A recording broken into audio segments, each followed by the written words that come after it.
Of course.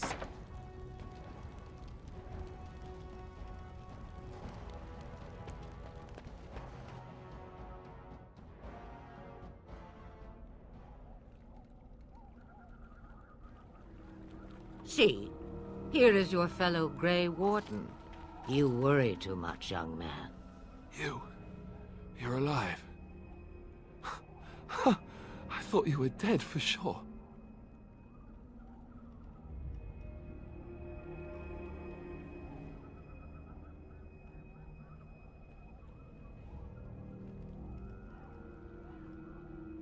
Oh, this doesn't seem real. If it weren't for Morrigan's mother, we'd be dead on top of that tower. Do not talk about me as if I am not present, lad. I didn't mean... But what do we call you? You've never told us your name? Names are pretty, but useless. The chastened folk call me Flemeth. I suppose it will do. The Flemeth? From the legends? Daveth was right. You're the Witch of the Wilds, aren't you? And what does that mean? I know a bit of magic, and it has served you both well, has it not?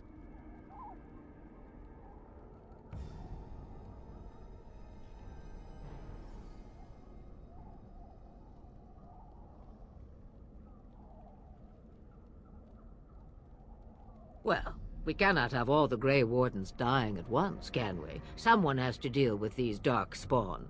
It has always been the Grey Warden's duty to unite the lands against the Blight. Or did that change when I wasn't looking?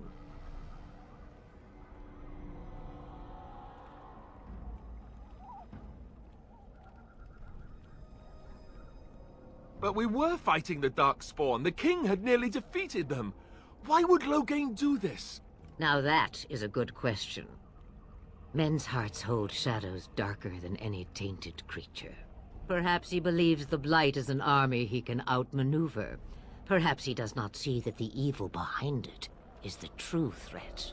The Archdemon.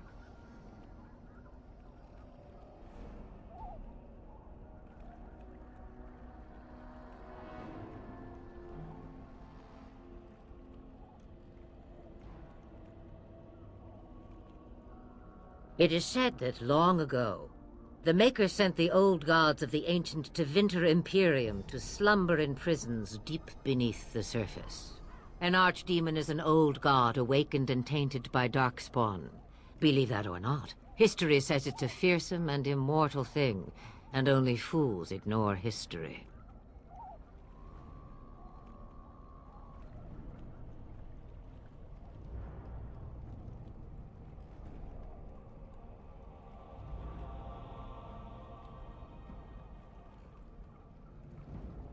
By ourselves? No Grey Warden has ever defeated a Blight without the army of a half-dozen nations at his back. Not to mention... I don't know how. How to kill the archdemon, or how to raise an army? It seems to me those are two different questions, Have the Wardens no allies these days? I don't know. Duncan said that the Grey Wardens of Orlais had been called, and Arl Eamon would never stand for this, surely.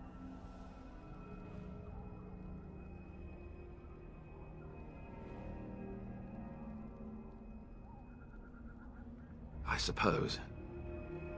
Arl Eamon wasn't at Ostagar. He still has all his men. And he was Kaelin's uncle. I know him. He's a good man, respected in the Landsmeet. Of course, we could go to Redcliffe and appeal to him for help.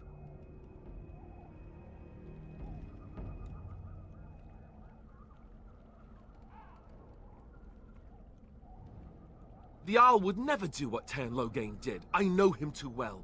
I still don't know if Arl Eamon's help would be enough. He can't defeat the Darkspawn horde by himself.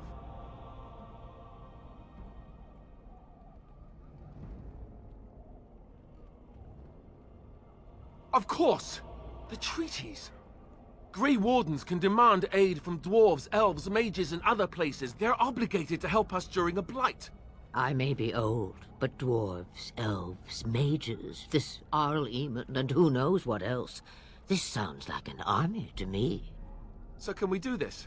Go to Redcliffe and these other places and build an army?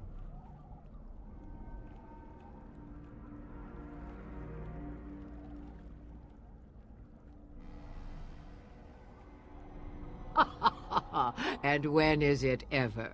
It's always been the Grey Warden's duty to stand against the Blight. And right now, we're the Grey Wardens. So you are set then, ready to be Grey Wardens.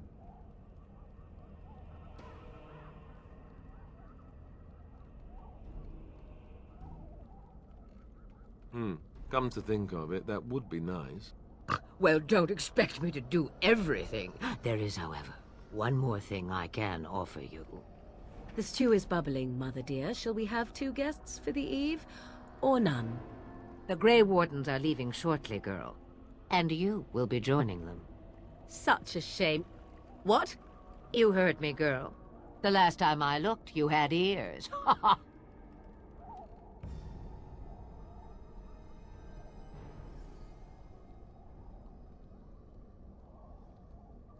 Her magic will be useful. Even better, she knows the wilds and how to get past the Horde.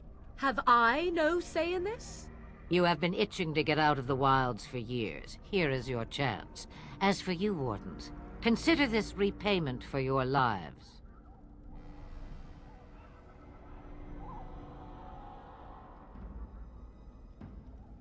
Not to look a gift horse in the mouth, but won't this add to our problems? Out of the wilds, she's an apostate. If you do not wish help from us illegal mages, young man, perhaps I should have left you on that tower. Point taken. Mother, this is not how I wanted this. I'm not even ready. You must be ready. Alone, these two must unite for Eldon against the Darkspawn. They need you, Morrigan. Without you, they will surely fail, and all will perish under the Blight. Even I. I understand. And you, Wardens, do you understand? I give you that which I value above all in this world. I do this because you must succeed.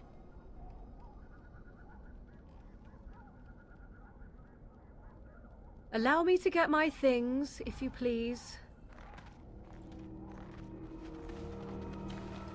I am at your disposal, Grey Wardens. I suggest a village north of the wilds as our first destination. It is not far, and you will find much you need there. Or, if you prefer, I shall simply be your silent guide. The choice is yours.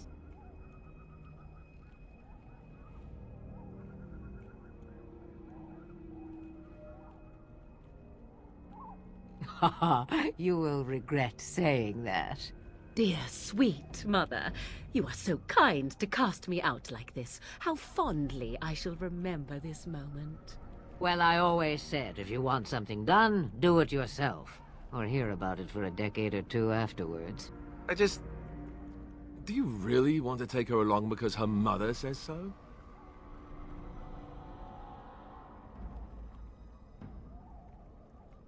I guess you're right. The Grey Wardens have always taken allies where they could find them. I am so pleased to have your approval.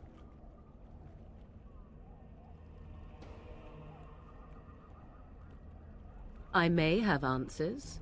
Ask.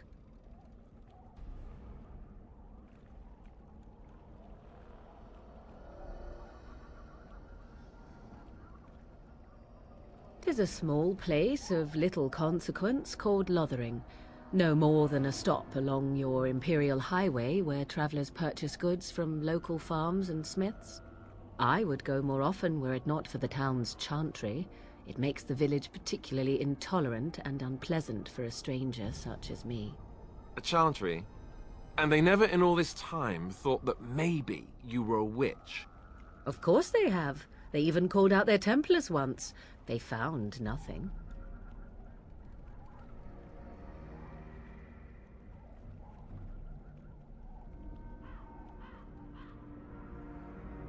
I know a few spells, though I am nowhere near as powerful as Mother.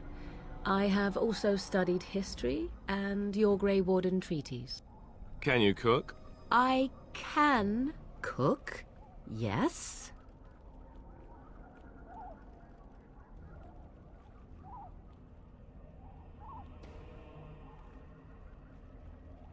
Right, my cooking will kill us. That's all I meant.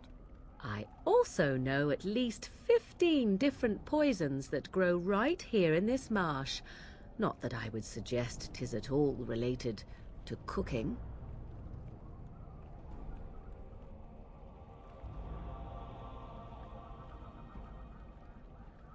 'Twas she who raised me, and thus I consider her my mother, born from her womb or not. 'Tis what you meant, yes?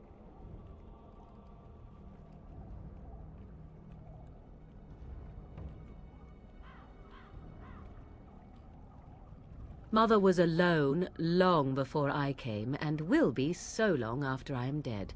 Such is her choice, though I suspect she would claim the choice was made for her.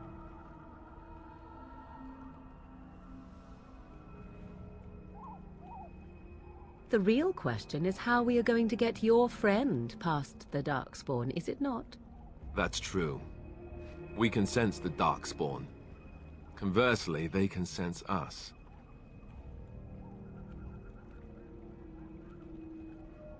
We should be able to sneak past smaller groups, but larger ones, or particularly intelligent Darkspawn, will always detect us. Mother has given me something else for them to smell instead as we pass by.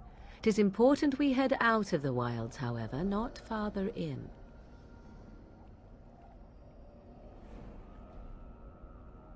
They come from underground, like an eruption. They broke through deep within the forest, and that is where they will be most concentrated.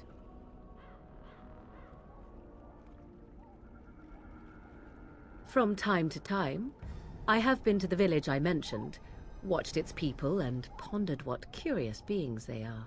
On occasion, I purchased goods from the village merchants. There I spoke with men a little. There they stared and knew me as an outsider. Mother wishes for me to expand the horizon of my experience beyond the wilds. Even she was not born here.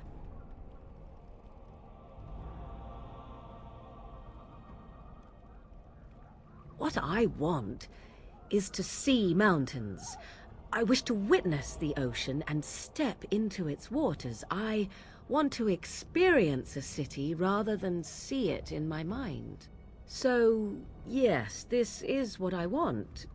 Actually, leaving is harder than I thought, however. Perhaps Mother is right. It must simply be done quickly. Farewell, Mother. Do not forget the stew on the fire. I would hate to return to a burned-down hut. Bah! 'Tis far more likely you will return to see this entire area, along with my hut, swallowed up by the blight. All I meant was... Yes, I know. Do try to have fun, dear.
What do you need? You don't have to do that. I know you didn't know him as long as I did.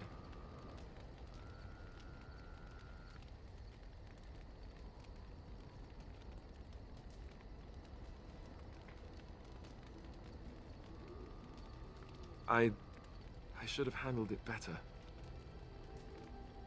Duncan warned me right from the beginning that this could happen. Any of us could die in battle. I shouldn't have lost it, not when so much is riding on us, not with the Blight and everything. I'm sorry.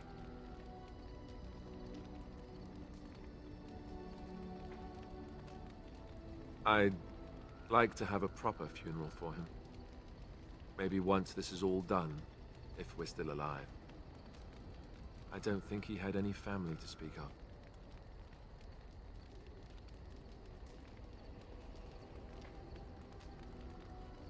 I suppose he did. It probably sounds stupid, but part of me wishes I was with him, in the battle. I feel like I abandoned him.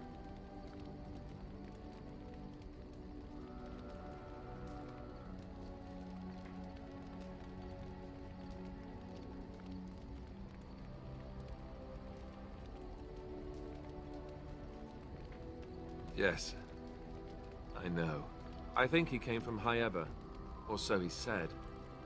Maybe I'll go up there sometime. See about putting up something in his honor. I don't know. Have you had someone close to you die? Not that I mean to pry, I'm just...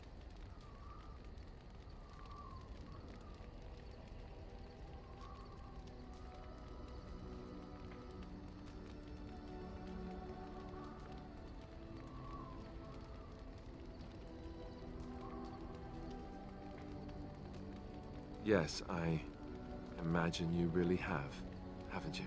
Thank you. Really, I mean it. It was good to talk about it, at least a little.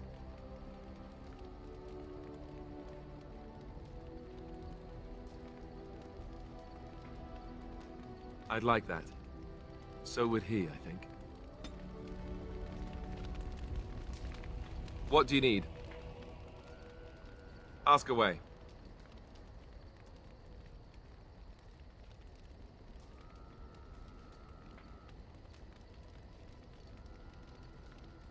Did I say that? I meant that dogs raised me. Giant slobbering dogs from the Anderfells. A whole pack of them, in fact.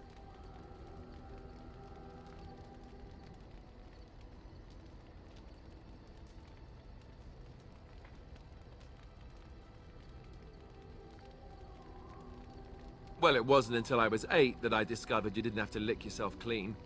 Old habits die hard, you know.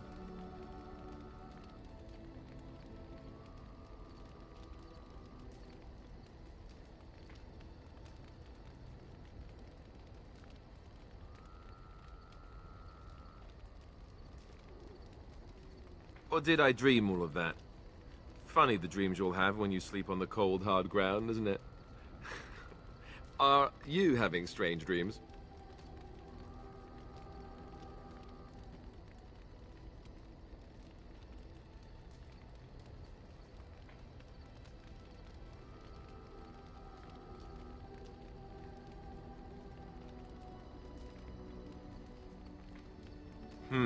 Point taken. Let's see, how do I explain this? I'm a bastard. And before you make any smart comments, I mean the fatherless kind. My mother was a serving girl in Redcliffe Castle who died when I was very young. Eamon wasn't my father, but he took me in anyhow and put a roof over my head. He was good to me, and he didn't have to be. I respect the man, and I don't blame him anymore for sending me off to the Chantry once I was old enough.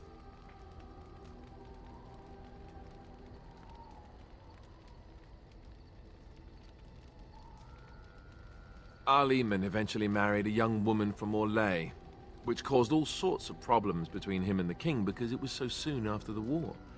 But he loved her. Anyhow, the new Alistair resented the rumors which pegged me as his bastard. They weren't true, but of course they existed. The Isle didn't care, but she did. So off I was packed to the nearest monastery at age 10, just as well. The Alistair made sure the castle wasn't a home to me by that point. She despised me.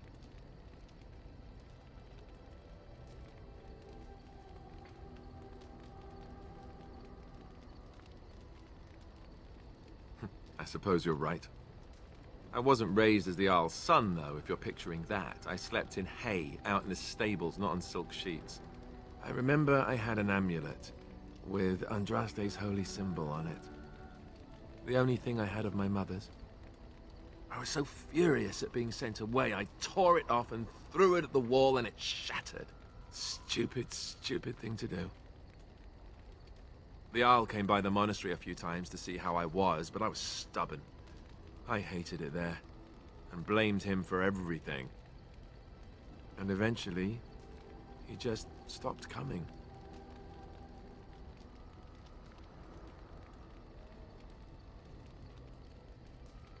And raised my dogs. Or I may as well have been, the way I acted. But maybe all young bastards act like that. I don't know. All I know is that the Jarl is a good man, and well loved by the people. He also was King Kaelin's uncle, so he has a personal motivation to see Loghain pay for what he did. Anyway, that's really all there is to the story.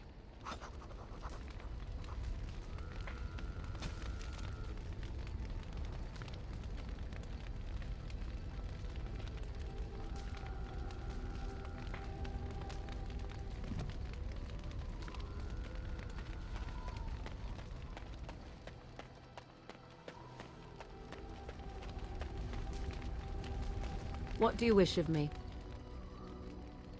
If you must.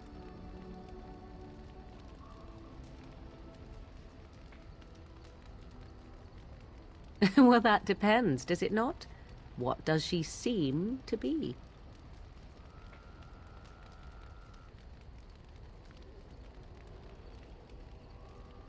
You mean, is she truly the Flemeth of legend and story? Tell me. How much do you know of the tale? The one that the chastened still tell of my mother, to frighten them into obedience.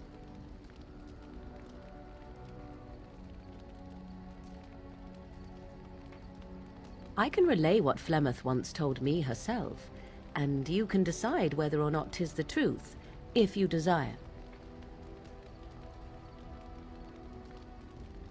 As the tale is sung by the bards, there was a time when Flemeth was young and beautiful, a fair lass in a land of barbarian men, the desire of any who saw her.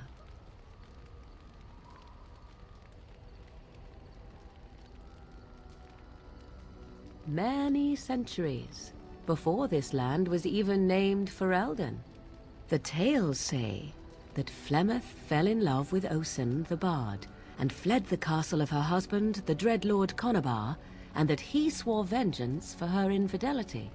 In truth, my mother claims that 'twas Osen who was her husband, and Conobar the jealous lord who looked on from afar. Lord Conobar approached young Osen and offered him wealth and power in exchange for his lovely wife, and Osen agreed.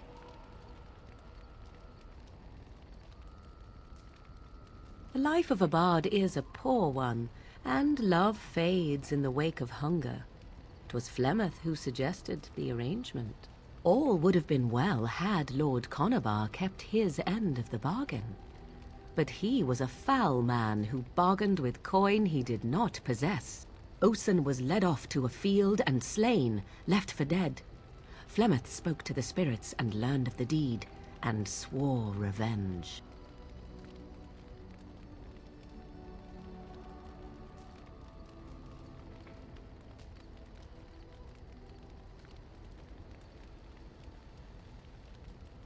That was not the point.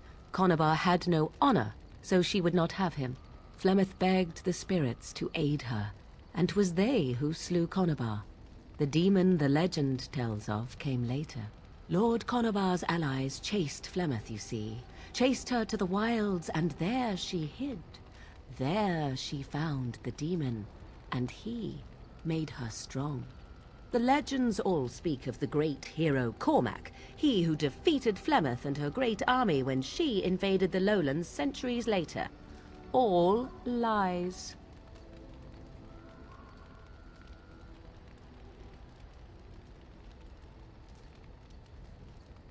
The truth of the matter is that there was never an invasion. As Flemeth tells it, the Chastened never raised an army under her banner, and she never fought with any warrior named Cormac. Cormac led a brutal civil war against his own people, and later claimed it was to vanquish evil that had taken root amongst the lords. Thus, he was hailed a hero. Flemeth was only attached to the legend much later. Perhaps 'twas due to the great war with the Chastened that eventually came, but Mother claims not to know how it began.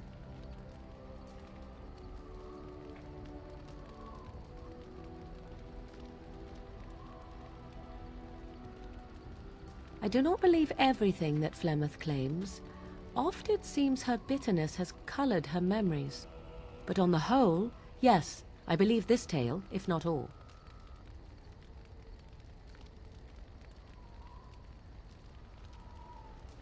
Flemeth tells it with far more embellishment than I, but you are welcome. Dare I ask of your own mother? Few are abominations of legend, 'tis true, but I find myself curious nevertheless.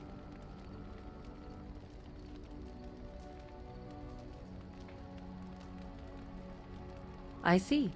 I find myself a little envious, to tell the truth. But it matters not. Let us move on.